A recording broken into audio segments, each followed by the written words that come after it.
Thanks for tuning in to the Drive On podcast, where we are focused on giving hope and strength to the entire military community. Whether you're a veteran, active duty, guard, reserve, or a family member, this podcast will share inspirational stories and resources that are useful to you. I'm your host, Scott DeLucio, and now let's get on with the show. Hey everybody, welcome back to the Drive On podcast. Today, my guest is Mark Boer. Mark is a former infantryman, intelligence professional, and a licensed attorney. He's trained units from the DoD, DOJ, Fortune 500 companies, and officers from over 60 police departments around the country. He contributes to the Counter-Terrorist magazine and hosts the Pearl Snap Tactical podcast. Today, we're going to be talking about developing a warrior mindset, which I think is pretty important because a lot of us, after getting out of the service, kind of forget that warrior mindset that we might have had while we were in the service. And also for the civilians out there who might be listening, who might want to develop a stronger mindset like that. So welcome to the show, Mark. I'm glad to have you on. Hey, Scott. Great to be here. Yeah. So why don't you tell us a little bit about yourself and your background for the people out there, the listeners who might not be familiar with who you are? Yeah, sure. So, I was kind of a wild kid growing up and I really didn't have purpose or direction and kind of was kind of that stereotypical problem child getting in trouble and things. But I don't know. I always knew I wanted to go to the military and I'd had a lot of friends that had gone and family members. But that was kind of way back in the days before YouTube or anything. So you didn't really know what I was getting into. So I just kind of went down and signed up and it was a really good adventure. Best thing I ever did. It really did a number on me to straighten me out and really kind of create a drive and ambition to want to do things, to want to accomplish, to want to challenge myself in ways that I just never had done before.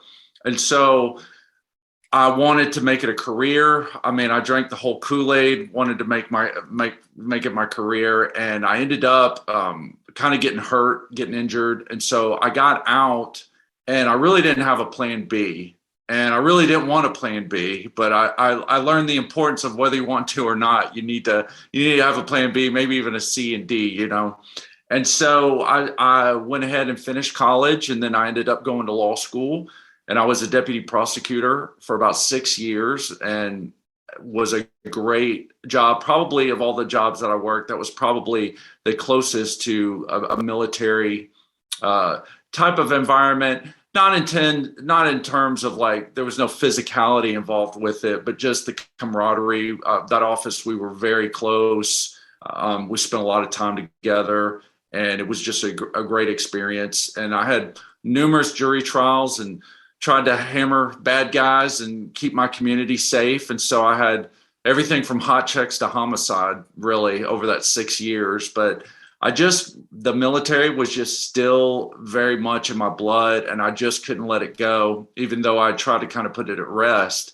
And so I just worked on the next 10 to 15 years, even more really, just trying to figure out these injuries and trying to rehab them. The doctor said, you're never going to run again. You're never going to ruck again. I mean, that's just kind of behind you. But I just kind of kept going and finally was able to rehab those injuries or at least manage them enough that I went back in. I actually went back in, but this time not on active duty, but into the National Guard and pursued some really good opportunities there. And I'm going on my 5th year there. So you got out after being injured. Yeah. You spent some time, the next, you said 10, 15 plus years, you were rehabbing, trying to get better. Yeah. Basically not giving up on the military. That was still one of those things that was in the back of your head. You wanted to keep going with that. It's just your body was not exactly allowing you to, but you weren't taking no for an answer too easily. Is that, that kind of the gist of it? Right. Yeah. I just couldn't. And, there's a lot of heartache and a lot of disappointment, and then I got to a point where I was almost too old and I was kind of butting up against that as well. And so I just managed to do it. I mean, I still kind of do have some of those recurring injuries and some of it's just from being older too, right? I mean, you kind of, you got a different body, decades later than you did when you were 19 and 20. And so some days it's like you wake up wondering what version of yourself you're going to be that day, but you just kind of learn to adjust. I mean, that's life, right? You just have to learn to adjust, and you're just going to have to find a way to win, you know? Yeah. Yeah, I know what you're talking about, getting older and having a different body. The other day I went to go give my son a hug, and I leaned down, and then as I was standing back up, I felt something in my back, and I was like, "What the heck was that?" I know, I know. It's amazing, right? I know. And the joys. The 20-year-old version of me would have been like, "That what are you doing?" Like that's nothing. Exactly. Exactly. But now 40-year-old version of me is like, well, you gotta be careful with who you're hugging these days. Exactly. Yeah, exactly. That can be dangerous. Yeah, for real. So it sounds like, you had that never quit kind of mindset. Like your body was giving you all these warning signs, these red flags saying, hey, maybe you need to slow it down a bit. But you were like, no, I don't think so. This is still something I'm going to do. So is that kind of like that warrior mindset that we started talking about kind of in the beginning here? Is that what you're talking about? Or is there, how would you define the warrior mindset? Yeah, I mean, I think so. I think the irony of it is, prior to the Army, I quit everything in my life that I ever did. I was like the consummate quitter. That was one thing I really excelled at, pre-Army. And then once I got in, I couldn't quit anything, even though there were there's kind of a double-edged sword to that, right? Once you begin to find the value in making commitments and sticking to them and being a person of your word and things like that, then you can run into the problem of overextending yourself, right? There's only 24 hours in the day. You got to sleep, you got to eat during some of those, and you have to manage yourself. And I had those issues too, and kind of learning to balance that. But getting back to your question of, I guess to me, I would say I guess you get the phone book. If you ask, 20 different people, you probably get 20 different definitions of what a warrior mindset is. But to me, it's just the capacity and the willingness to face adversity, right? And to push through, or metaphorically die valiantly in the process. You know what I mean? If it's a goal, and if it's an endeavor that's righteous, if it's noble, if you believe in it and it's the right thing, being willing to just kind of die on that hill metaphorically. I think kind of that hero's journey, if you're familiar kind of with that, to me, that's what it is to me. That's how I see it. It's giving it your all, giving it 100%. You might fail in the process, right? Like in your rehabilitation for your physical injuries, your body might have just told you, hey, there's no way this is happening. Yeah. But you gave it your all. And so you can't possibly look back on that and say, well, gee, I could have done more. I could have done this. I could have done that. It's like you did it. You did all that you could, and you got to be the best version of yourself that you possibly could. Right. It wasn't like you were, you know what, I'm not going to do my rehab today because it's raining out. I don't feel like going out, getting outside, and whatever. It was, no, you're going to do it, and you're going to push through. And it's that kind of attitude, right? Yeah. Yeah. I think it's always easier if you can find that purpose, that endeavor, whatever the goal is. I think I have found with me, it seems like that's where the energy is. That's where the power comes from. Not that you necessarily feel strong all the time, because sometimes you are at your weakest, or you feel like you're weakest. You feel like you can't go on another inch. And yet I think if the goal is worthwhile, if the drive is there, I don't know, it seems like you just find the energy to do it. Right. And I think that's the key, is when we're talking about people on this podcast, a lot of times we're talking about people with PTSD. We're talking about people with substance abuse problems. We're talking about all sorts of issues that people are coming back home with after they're getting out of service, or coming back from combat, or whatever it is that they're coming back from. They're dealing with a whole host of different issues. Right. And when they might recognize, hey, I got a problem, I need to go get some help. But then they quit on that help sometimes. Yeah. And I think the key thing is what you were just saying there, is that if the goal is a noble goal or righteous goal, if it's something worth fighting for, you don't quit on that. And right. in these cases where there are people who, literally their families are depending on them getting better. They're depending on that. Like, you fight for that. Like, if you have your spouse, your kids, whoever it is that's in your life, that's part of your family, and they're sitting there waiting for you to get better so that you can provide for the family, so that you can take care of things around the house, take care of the kids, take care of your spouse, whatever it is, you fight for that. You do whatever it takes to get back to that point where you can take care of things, right? Yeah. And you hit on something really. You've talked about like getting help and quitting on the help. And I think sometimes when people start thinking about warrior mindset or drive, not quitting and moving forward, that somehow they may feel that that's something that they have to do on their own. And that's not true. There's very few people, I've been on 3 continents. I've worked a few different jobs. I've traveled all over the country, working with law enforcement or other military guys or whatever. And I've rubbed elbows with a lot of successful people and a lot of people who worked for that success. And I can't really say that I found too many that did it on their own completely.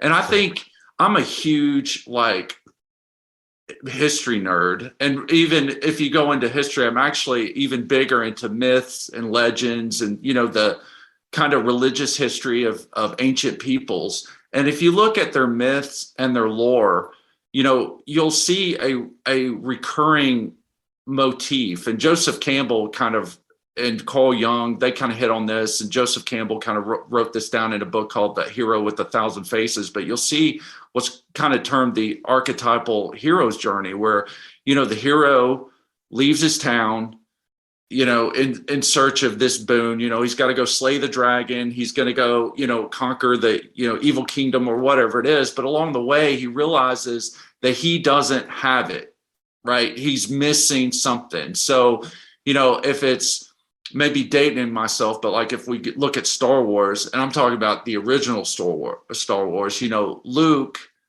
finds Ben Kenobi and Yoda.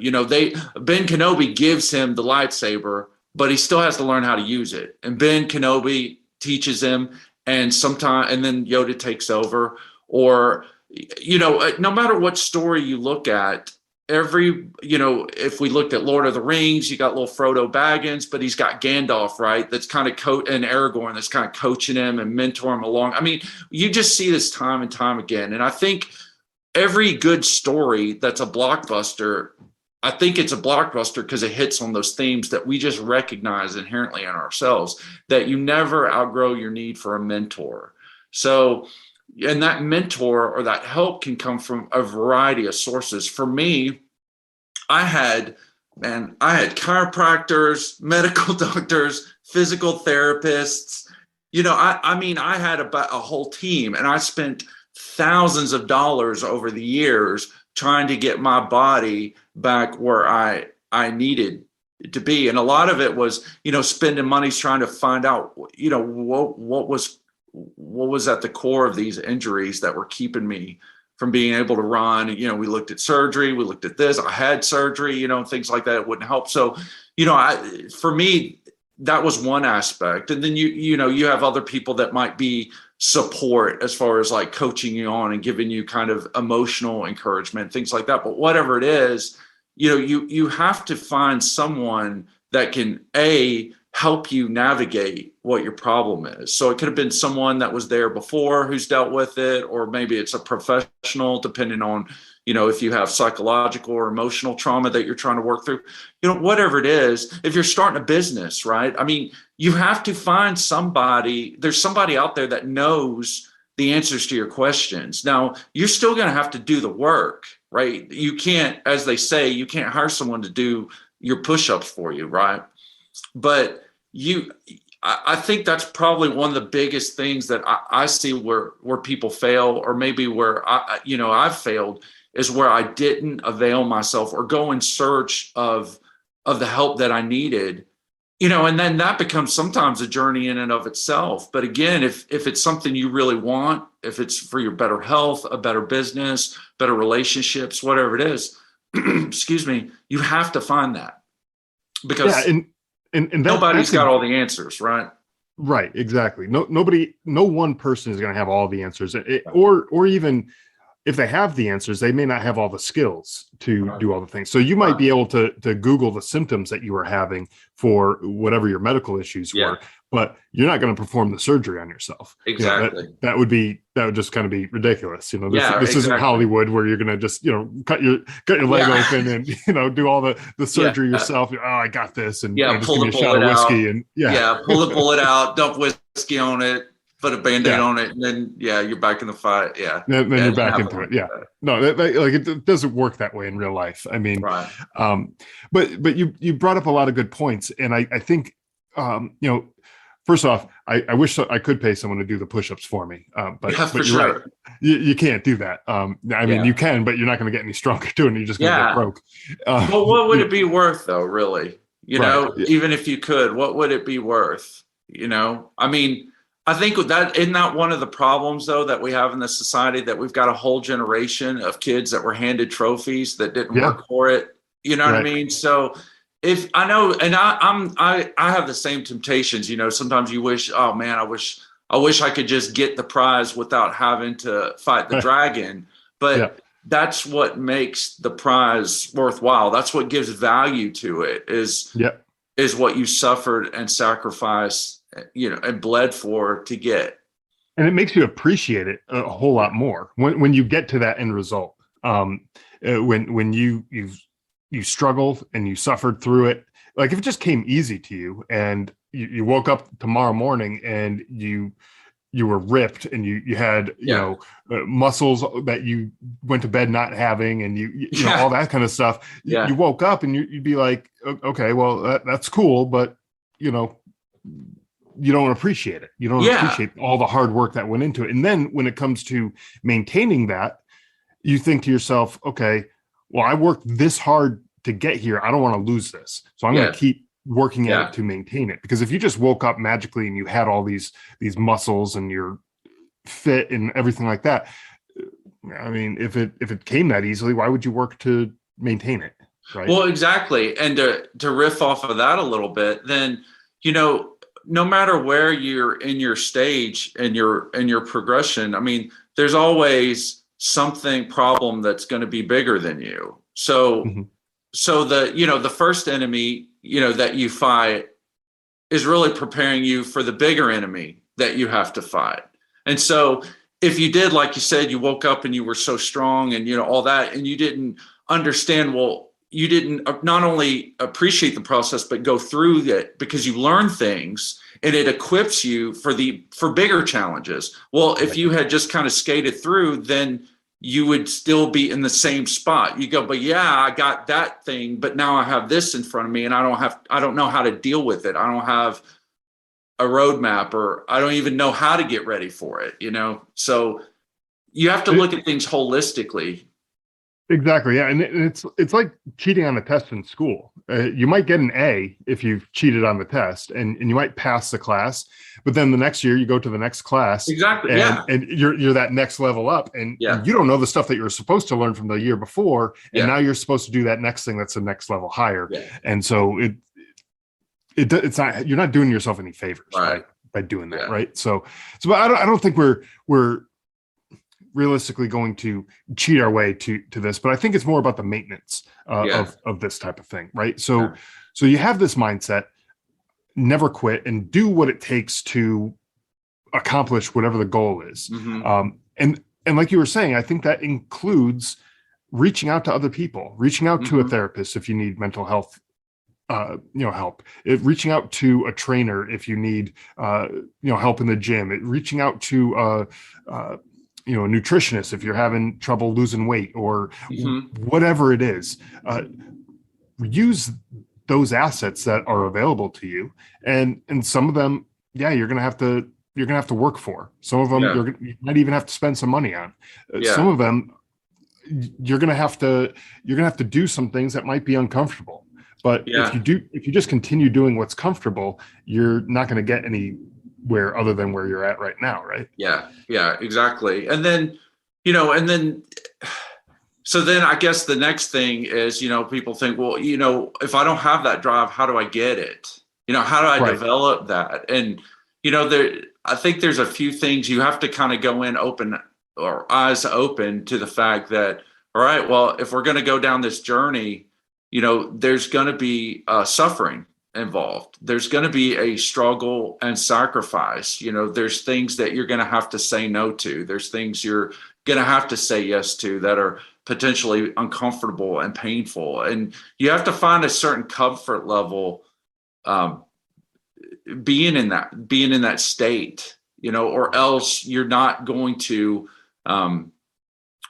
I don't know. I don't do a lot of mountain climbing, but I don't know anybody that's climbed a big mountain that, said, man, that was a cinch, and didn't get out of breath, didn't find it was work. Right. I mean, there's going to be work and effort and a lot of uncertainty. I know when I started my business, my training company, even though I knew other entrepreneurs and other people who had been in business, and, as much as they could understand what I was going through and were supportive and gave me good advice, at the end of the day, it was still a very lonely journey.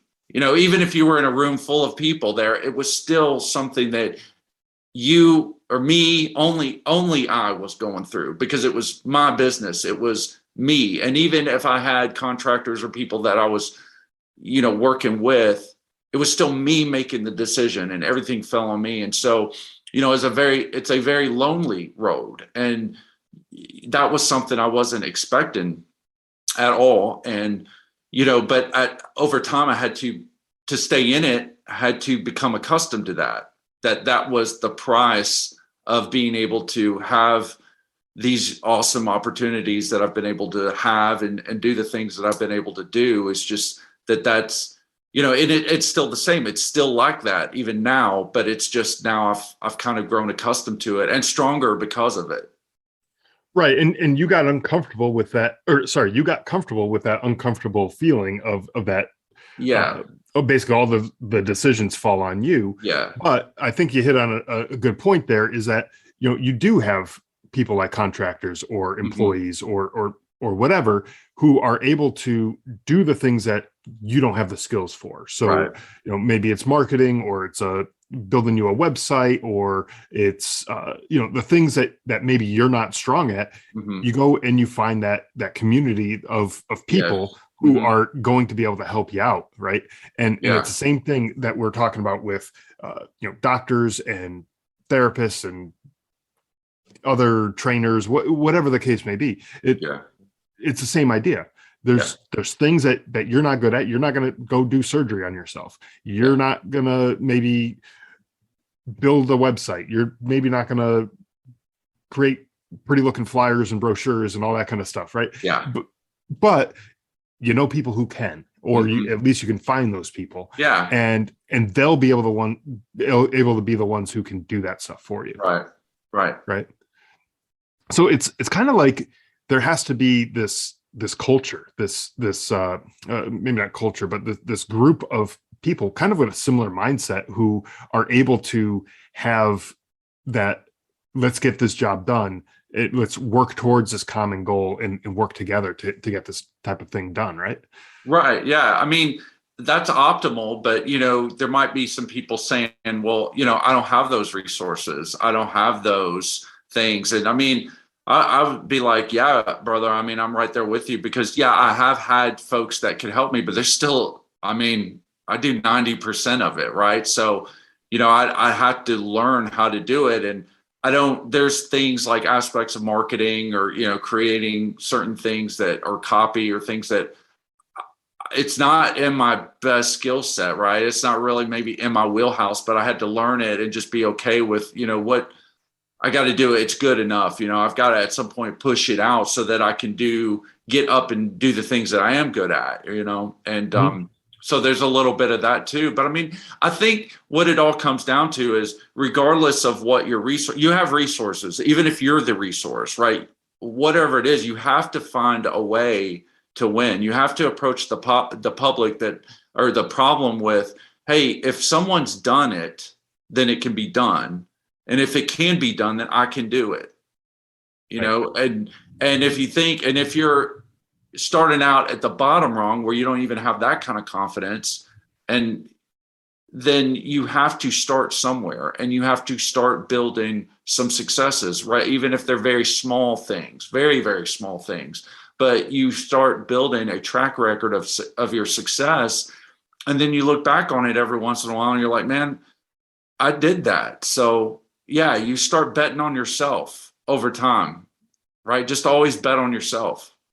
Right, exactly. And I think that's really the point of this whole podcast. Not just this episode, but every episode that we've done before this and the ones that we're going to do after. The whole point is to talk to other people who have been there in the same kind of situations that some of the listeners might be in. Yeah. They've experienced a situation, they've worked their way through it, and they're here sharing their success stories, talking about the things that they tried, all the different, whether it's going to therapy, whether it's getting outdoors, whether it's whatever the thing is that they're doing. They share these things. And so that way, now the listeners are hearing this and saying, okay, that person did it. Right. Hopefully they can say to themselves, why can't I do it? Yeah, exactly. And give them the confidence to say, look, there's something out there. Maybe it's not the thing that you heard in this particular episode. Maybe it's not this episode, but maybe the next episode or the one after that. Maybe there's something out there for you that maybe you just didn't try yet. Maybe you just didn't even think to do whatever that thing is. And once you try it, now you can say, okay, this works. This doesn't work. Okay, cool. If it works, great. Excellent. We found the thing. If it doesn't work, all right, we've checked that box. Now you can put that behind you and you can move on to the next thing and you can try something else until you find the thing that works. But it's really just that never quit attitude and just keep on working at it until you figure out what works. Yeah. And part of that you kind of hit on is you really, if you really feel like you're really at a loss, if you really don't have the confidence, if you really don't, feel like you have the resources within yourself, then your first step, I think, is you have to take control of the way you talk to yourself. You have to take control of your thought life, right? Because I think something that holds people back, it'll hold me back sometimes if I'm not careful, right? This isn't something that you just master once. I mean, it's an enemy that you constantly confront, right? And you have to take control of your thought life and the words that you say to yourself. And you think, well, that's just positive thinking. That's just fluffy talk. And, well, what if I tell myself I can do these things and then I fail anyway? Well, I mean, you'll definitely fail if you surround yourself and invest negativity in yourself. I don't know anybody that's ever been successful in anything that constantly had a negative attitude or a self-talk, the way that they coach themselves. You have to be your best fan, you have to be that internal coach. And it's not just about just pumping yourself up. I think all of us years ago have watched enough American Idol auditions, of people who've told themselves I can sing and they get up there and they embarrass themselves, or they should be embarrassed themselves. I'm not saying put yourself in those types of positions, right? You got to be an honest broker with yourself, but you can learn to sing, right? You can, and you may not get a record deal, but you can get better, right? But you're going to have to seek that help out, but it is amazing what can happen though once you do take charge of your thought processes and the stories that you tell yourself. I mean, I'll tell it on myself. It's kind of funny. It's slightly embarrassing, but it proves the point. But so I had like a 15-20 year break in service, right? And so I come back in and I went through an infantry course, and one of the things you had to do, there was a 12-mile ruck march, right? So you know about the 12-mile ruck march. I'm sure you've done a couple. Yep. And I hadn't been on a ruck march in like 20 years, and there were several other events I had to prepare for. So I focused on those, and I really didn't do a lot of rucking going on, but I had done a lot of it, way back in my 20s. So I knew it was going to suck, but I knew I could do it. I didn't realize what a challenge it was going to be, right? Because I didn't have time to get ready for it. So I had to focus on the other events and other things I had to do. And so here we go. I'm with all these 20-year-old dudes. I'm in my 40s.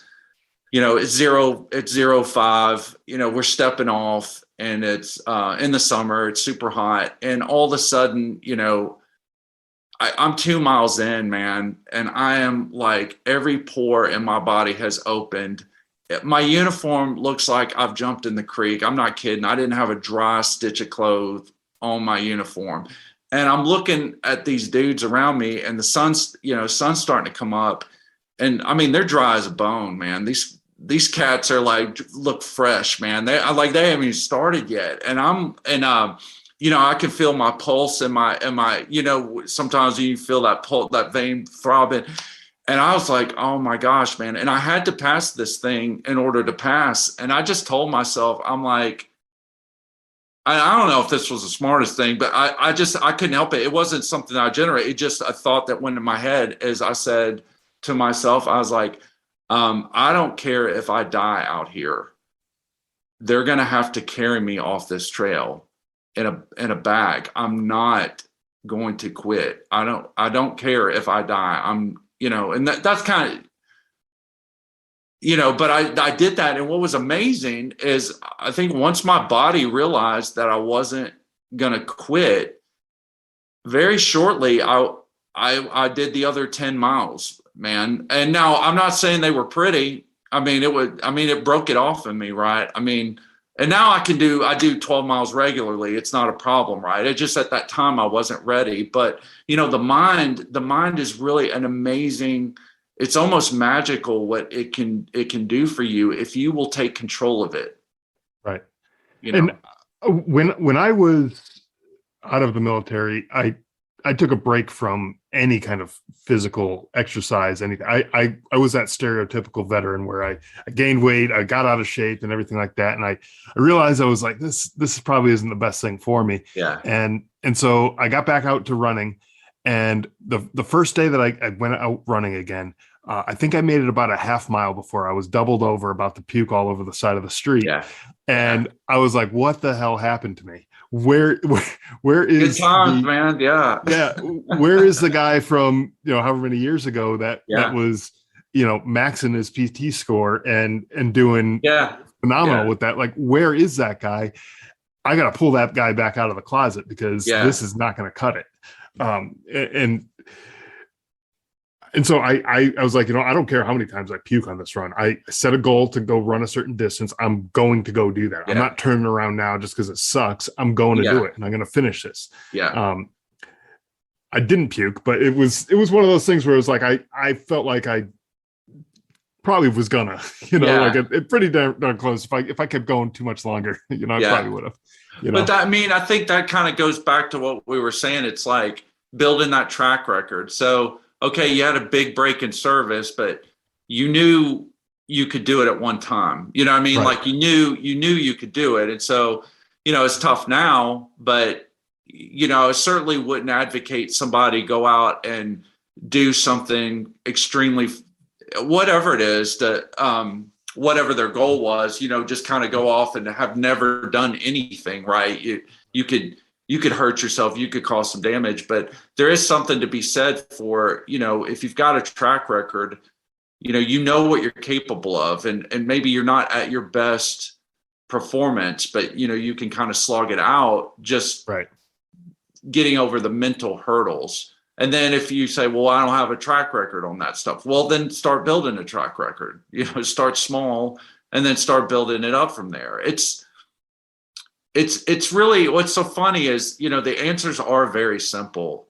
They're just not easy, but they really are simple. Yeah, it's simple answers. It's simple for someone to tell you, okay, well, start small. If you're having trouble running 5 miles, okay, start with 1 and work your way up to 2, and then work your up to 3, and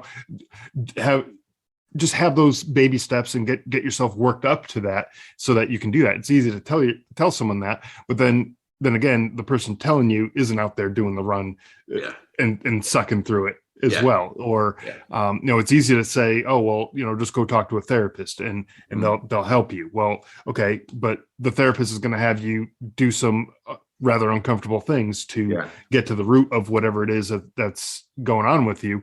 And that person's not sitting there in the room going through all that uncomfortable stuff too. So, like you said, it's easy to say it, but putting it in practice and actually doing it is the hard work. But again, that hard work is what makes it worthwhile. It's what gives it meaning.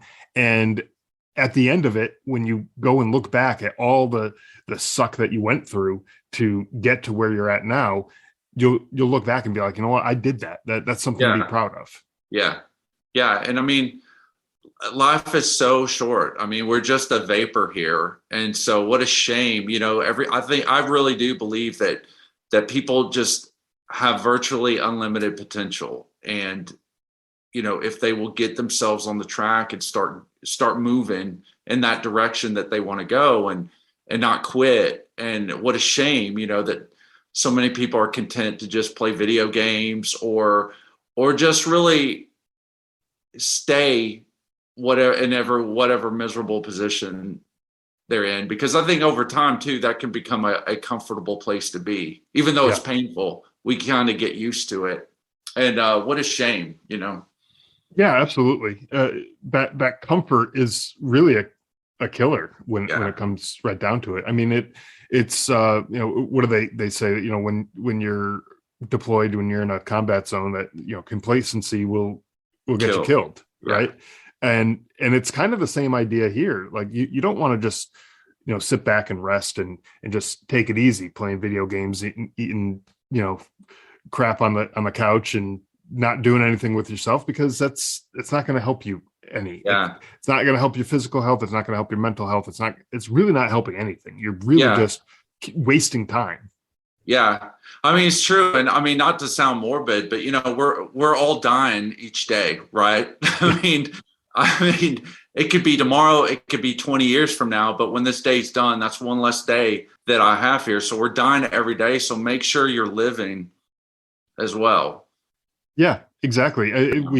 Everyone has a fixed number of days on this earth. We don't know what that number is, and I'm kind of grateful that I don't know what that number is. And I don't know what that end date is going to be. But I think if we waste any of these days, if we're sitting there on our deathbed, however many years from now, and we look back and we're like, man, I wasted a lot of time just screwing around, playing video games, not doing anything worthwhile. Was this really a life worth living? Like, what have I done with myself? What can I show for myself? Right. So I think it's important to make the most of what you got. Doesn't mean you have to be out there every day working yourself to the bone and for sure. But do something that work towards something that you can be proud of. Right. Yeah, exactly. And talking about that, so you went to school, you became an attorney. That is not an easy thing to do. It's not something like you can just,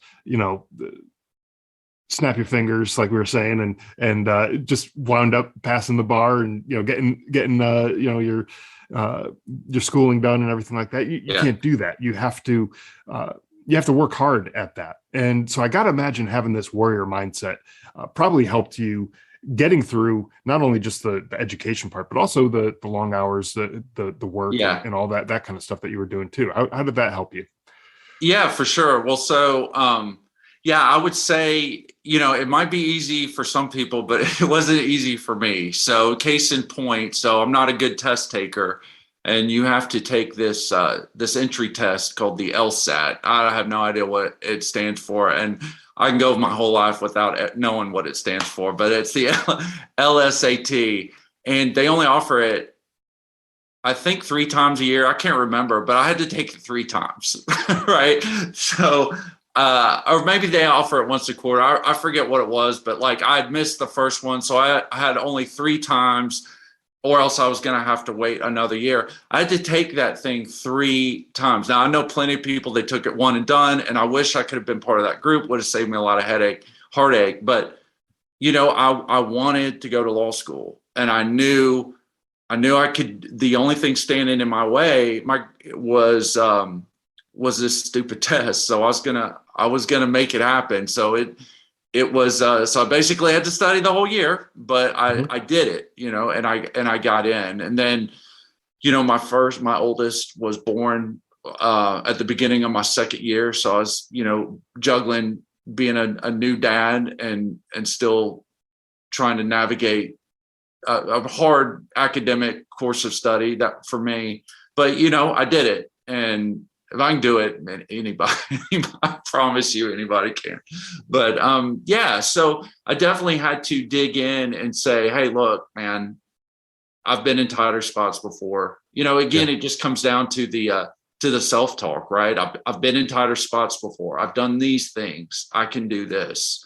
And it's not that, it's not, when you talk about taking power of your self-talk, and the things that you tell yourself, it's not that, well, every day you're walking in like a Disney movie where you got little birds chirping in your ears and everything's fine. I mean, you'll have some really dark days, but it's just that, like we said, with the mindset, just that willingness to just keep going, right? The willingness to continue slogging through one more step, because one more step is getting you closer to your goal. And eventually you'll run out of pavement and you'll get to where you need to be, just in time for the next thing that you want to tackle. Right. But it'll be that much easier to tackle the next thing because you've already accomplished that previous thing, and you'll have that tool in your toolbox, and you'll be able to work towards that a little bit easier. Right. Right.